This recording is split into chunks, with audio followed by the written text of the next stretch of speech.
भूखी सो रहे हैं। तब उसको लगता है हाँ बात तो सही है, तो कहते ठीक है, जो घोड़े के लिए जो चने पीछे उसको दिया करो। उसको लगता है अक्ल तो आ गई कम से कम, लेकिन उसको लगता है अगर मैं चने दूंगी अगले जन्म के मुझे क्या मिलेगा, बोली चने मिलेंगे।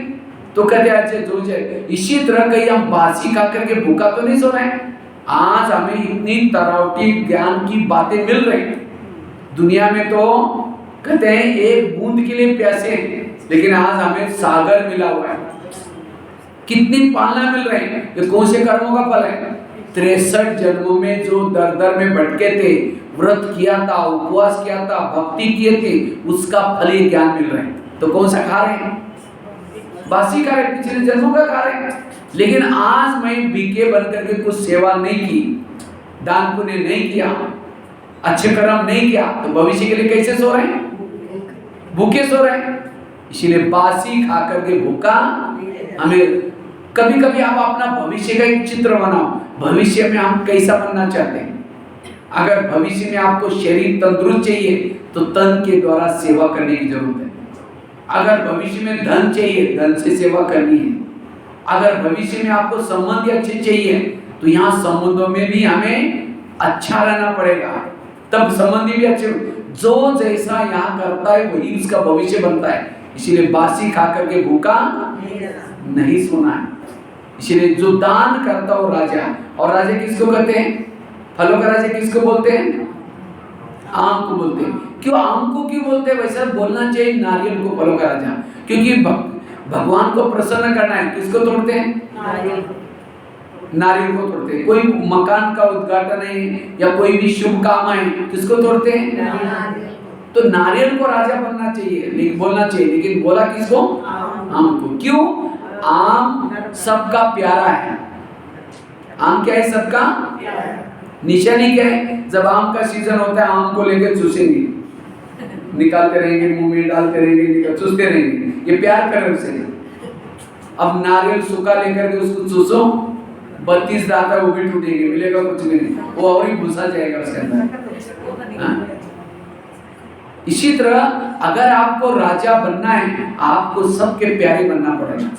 अगर आप सामने से आ रहे हैं, आपको देखते ही कोई रास्ता काट देता है, आपको देखना भी पसंद नहीं करता, आप भविष्य में कभी राजा नहीं बनेंगे। क्यों आपको प्यार नहीं कर रहे हैं? क्योंकि आपका अपना बोल पर कंट्रोल नहीं है, आपकी आंखों पर कंट्रोल नहीं, मन पर, इसीलिए आपको कोई देखना पसंद। इसीलिए सबके प्यारे बनने के लिए इंद्रियों पर शासन चाहिए। सबके प्यारे बनो। अच्छा, फलों का राजा हमको ही क्यों बोला? क्योंकि जब कोई थक जाता है, परेशान हो जाता है, तो कौन से पेड़ के नीचे जाकर सोता है? आम के पेड़ के नीचे। उसकी थकान मिट जाएगी, रिफ्रेश हो जाएगा। अगर नारियल के नीचे जाकर कोई सो जाए तो छाया तो छोड़ो, और नारियल टूट करके सिर भी तोड़ देगा उसका। इसी तरह दुनिया की कोई बातों से तंग होकर के, परेशान होकर के कोई आपके पास आता है, आपके संपर्क में आता है, आप उसके वो रोते हुए आया था, आप खुश होके गया, समस्या लेकर के आया था, समाधान करके गया, परेशान होकर के आया था, सुख शांति से गया, वो है राजा। और कई कई तो बीके ऐसे भी होते हैं, कोई परेशान होकर के बाहर से आया था, यहाँ की कोई उल्टी सुल्टी बात सुनाकर उसका दिमाग खराब करके भेज दिया। वो आया था शांति के लिए और ही परेशान होकर गया, और ही टाइम वेस्ट कर गया, वो कभी राजा नहीं बनेगा। तो राजा बनने के लिए दूसरे के दुख हरो, सबको सुख दो, छाया दो, वो है राजा। और फलों का राजा हमको ही क्यों बोलते हैं? क्योंकि आम ऊपर से नरम होता है और अंदर से गुठली उसकी सख्त होती है, और नारियल कैसा होता है? ऊपर से सख्त होता है, अंदर से नरम होता है। तो जो राजा बनने वाला ऊपर से नम्रचित निर्माण रहेगा, वो है राजा। और आम क्वालिटी वाला कैसा होगा? मैं जैसे कहता हूं ऐसे करो, ये करो, वो करो, खुद कुछ नहीं करेंगे, दूसरों को ऑर्डर करेंगे, आप पीछे मुका, आपको बताए जाओ जाओ जाओ, वो कभी भी राजा नहीं बन जाए। इसलिए राजा बनने के लिए पहले करो, फिर बाद में कहो। पहली करनी, फिर बाद में कतली। पंडित नहीं बनना, पंडित बनना, पंडित राजा नहीं बनेगा, लेकिन क्या बनना है? आचार्य। आचार्य मतलब आचरण में लाने वाला। इसीलिए बाबा कहते हैं मेरे हर बच्चे टीचर भी हैं, केवल सेंटर पर आने वाले टीचर नहीं, लेकिन आप भी कौन है? आप भी टीचर। लेकिन टीचर बनने के लिए ज्ञान की बातें आचरण में चाहिए, आचार्य चाहिए, केवल मुख से सुनाने से नहीं। और फलों का राज, वैसे तो आम के अंदर विशेषताएं भी बहुत होती है। कोरोना काल में अपना नारियल के अंदर विशेषताएं भी बहुत होती है। मुझे लगता है कोरोना काल में एक एक नारियल 400 रुपए का हुआ था पीने वाला हम लोग, क्योंकि नारियल का पानी पीने से कई बीमारी ठीक हो जाती है। लेकिन वो पानी पीने के लिए, अंदर का खोबरा खाने के लिए उसका कवच क्या करना पड़ता है, और कवच तो बहुत कठिन होता है। तो एक बार हम गीता पाठशाला में नारियल को भोग में निकाल रहे थे, तो चाकू से निकालते वो ऐसा खिसक गया, इधर से निर्धन चाकू निकल गया। तो इसीलिए तब से वो नारियल को देख करके मेरे को थोड़ा अलग ही ये हो जाता है, क्योंकि उसका कवच कैसा होता है, कड़क होता है। इसी तरह आत्मा नारियल का प्रतीक है। आत्मा का कलर कैसा होता है, केसरी। नारियल का कलर भी लगभग केसरी कलर होता है। नारियल के अंदर पानी होता है, खोबरा होता है, वो खाने से कई बीमारी ठीक हो जाती है। इसी तरह आत्मा के ऊपर भी विकारों का कवच लगा हुआ है, काम का, क्रोध का, लोभ का, लालच का। और लेकिन आत्मा के अंदर ओरिजिनल संस्कार शांत स्वरूप, आनंद स्वरूप, शक्ति स्वरूप, प्रेम स्वरूप है। लेकिन उस अंदर के ओरिजिनल संस्कार को बाहर निकालने के लिए ऊपर का कवच क्या करना पड़ता है। इसीलिए भक्ति मार्ग में नारियल को क्या करते हैं, वो नारियल नहीं, ये आत्मा का नारियल तोड़ो। नारियल मतलब जो रियल नहीं, उसको तोड़ो, छोड़ो, वो है नारियल तोड़ना। लेकिन लोगों ने क्या किया, वो नारियल को तोड़ा। कहते हैं भक्ति मार्ग में नारियल को ला करके केवल मूर्ति के सामने रखते नहीं है, उसको तोड़ते हैं, उसका पानी डालते हैं, नमस्ते करते हैं, तब कहते भगवान प्रसन्न हो गया। केवल रखेंगे नहीं, तोड़ना पड़ता है अपने हाथों से। इसी तरह हमने भी अपना आत्मा रूपी नारियल शिव जी के सामने अर्पण किया है, लाकर रखा है। कोई 10 साल से रखा है, कोई 20 साल से रखा है, तोड़ा नहीं है, बाबा प्रसन्न नहीं होगा। इसलिए इस 2022 में अपना नारियल क्या करो, तोड़ो, अर्थात ओरिजिनल संस्कार को बाहर निकालो, और तब बाबा प्रसन्न होगा। और उद्घाटन करते समय नारियल जो फेंकते हैं, ये धक से टूटता है तो क्या कहते हैं, हाँ बस शुभ काम होने वाला है, जल्दी काम होने वाला है, ऐसे बोलते हैं ना। अब मारा, टूटा ही नहीं, फिर पकड़ के मारा, फिर भी टूटा नहीं, कहते हैं कुछ गड़बड़ी है। इसी तरह जितना लंबा समय तक आप नारियल तोड़ने में लगेंगे, उतना आपका पद कम होगा। इसलिए जितना जल्दी नारियल तोड़ेंगे, आपका पद भी ऊंचा होगा। इसलिए राजा बनने के लिए नारियल बनो, आम बनो, नारियल मत बनो। और फलों का राजा आम को क्यों बोलते हैं, आम को जो फल लगते हैं झुकता है, लेकिन नारियल को फल लगता है तो ऊपर जाता है। अर्थात जिसके अंदर विशेषता, कलाएं, गुण आने के बाद जो झुकता है वो है राजा। और जिसके अंदर ईगो आता है, नारियल है अभिमान का प्रतीक और आम है नम्रता का प्रतीक। कहने का मतलब जो नम्रचित है वो राजा है। इसलिए कहते हैं विद्या विनय शोभते।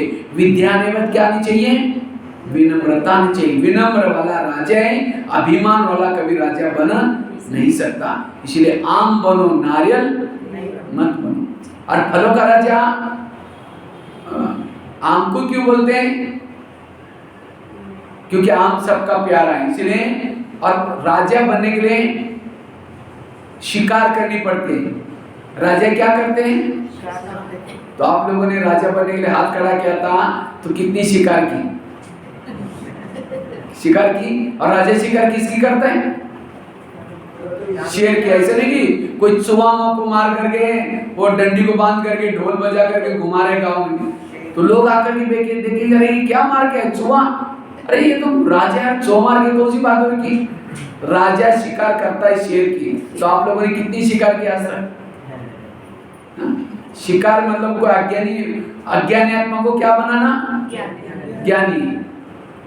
किया है किसी ने शिकार। अगर एक भी महीने किसी को ज्ञान में नहीं चलाया तो हम राज्य किसके ऊपर करेंगे। इसलिए राजा बनने के लिए क्या करना है? शिकार करने के संस्कार चाहिए। लेकिन कई कहते भाई जी आजकल सुनता ही नहीं कोई। और फाजिलका में तो बहुत अच्छा जंगल है, काफी सारे लोग हैं यहाँ शेर घूमते हैं, इसलिए शेर की शिकार जरूर करनी है। और महीने में एक की शिकार जरूर करो। मुझे तो शिकार का बड़ा शौक है, मैं तो पूरा इंडिया में जब भी टाइम मिला निकल जाता हूँ। और एक टूर में 2-4 घायल हो जाते हैं, 2-4 तो मर भी जाते हैं, कई शिकार हो जाते हैं। इसलिए शिकार करने का शौक चाहिए। अब जो शिकार करता है वो राजा है। अगर नहीं सुनता कोई बात नहीं, अगर सुनता नहीं तो आपके अंदर जो ज्ञान है उसके अंदर धार नहीं आता, ज्ञान योग ठीक नहीं है, तब जगह कोई नहीं सुन रहा है। इसलिए ज्ञान योग का मजबूत करो, ध्यान लगाओ तो सब सुनेंगे। अच्छा कोई नहीं सुनता तो उस शिकार को क्या करो? मीठा मीठा बोल करके जाली में तो फंसाओ। ये सेंटर क्या है? जाली है। मीठा मीठा बोल करके यहाँ तक लेके आओ, मारने का काम भाई नहीं करेंगे। लेकिन आपका काम क्या है? उसको यहाँ तक लेके आना।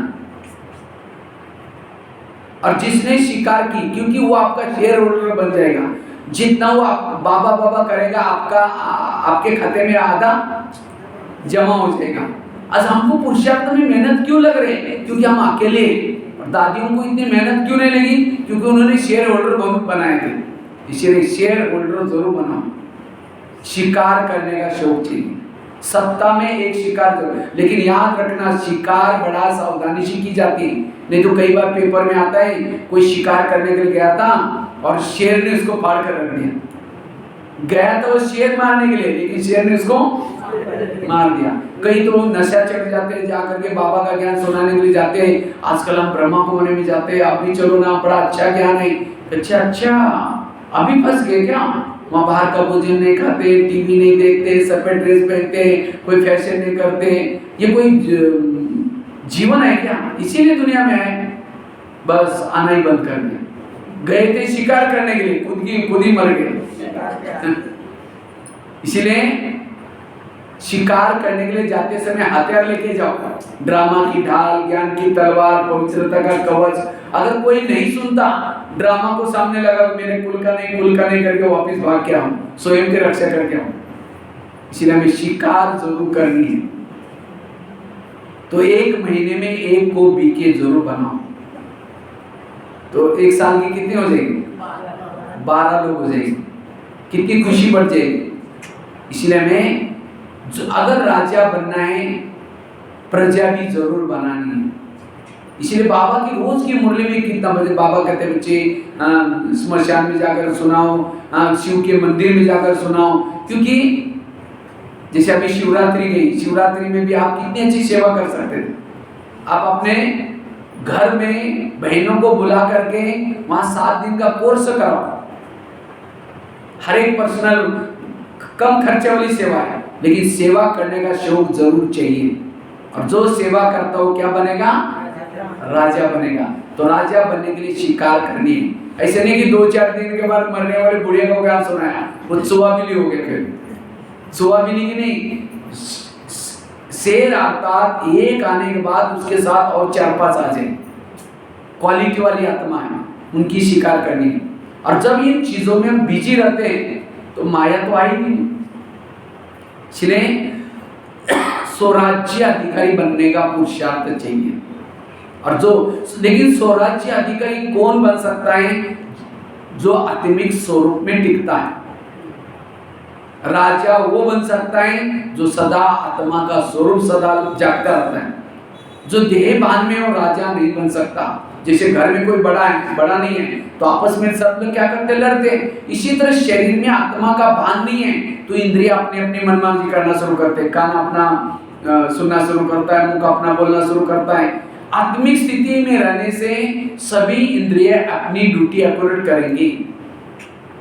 एक लास्ट में एक कहानी शेयर करते मैं पूरा करता हूँ। एक राजा था, बहुत मशहूर था।